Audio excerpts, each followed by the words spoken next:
অঘোষিত আধা সামরিক শাসনে ভোট। বাংলাকে পরিণত করা হলো সন্ত্রাস উপদ্রুত কাশ্মীরের সাথে। শুধুমাত্র সরকারের ক্ষমতা লাভের জন্য এই পরিস্থিতি। মিডিয়া, মেইনস্ট্রিম মিডিয়া, যার অধিকাংশ আম্বানি আদানির এবং বাংলার বর্দা মিডিয়ার অতীত ইতিহাস বিজ্ঞাপনে বিক্রি হয়ে যাওয়া। তাই মিডিয়া এখন ফ্যাসিবাদীর আরামকেদারায় দোলদুলুনি করে জয়গান করে ফ্যাসিবাদের।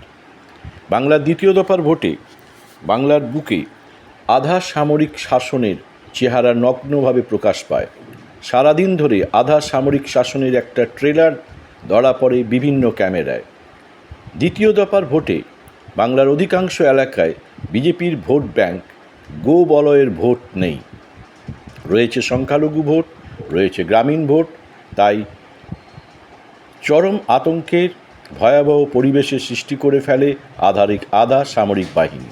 কয়েকটি ভিডিও পরিষ্কার করে দেবে, উপর থেকে সুনির্দিষ্ট নির্দেশের পরেই এরকম করতে পারে, নচেত এই ভূমিকায় থাকতে পারে না আধা সামরিক বাহিনী। কালভার্টে বসে থাকা নিরীহ যুবককে মারধর,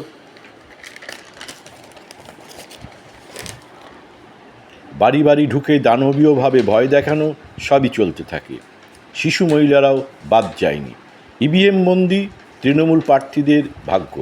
পাঁচিলে বসা তৃণমূল কর্মীদের নেতাদের সংখ্যাও কম নয়।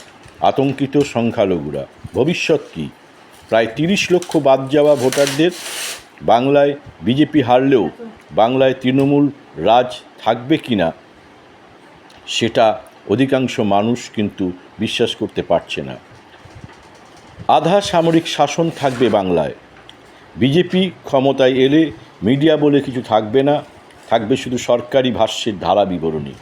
4 মে বাংলার ভাগ্যাকাশে অন্ধকার নেমে আসবে।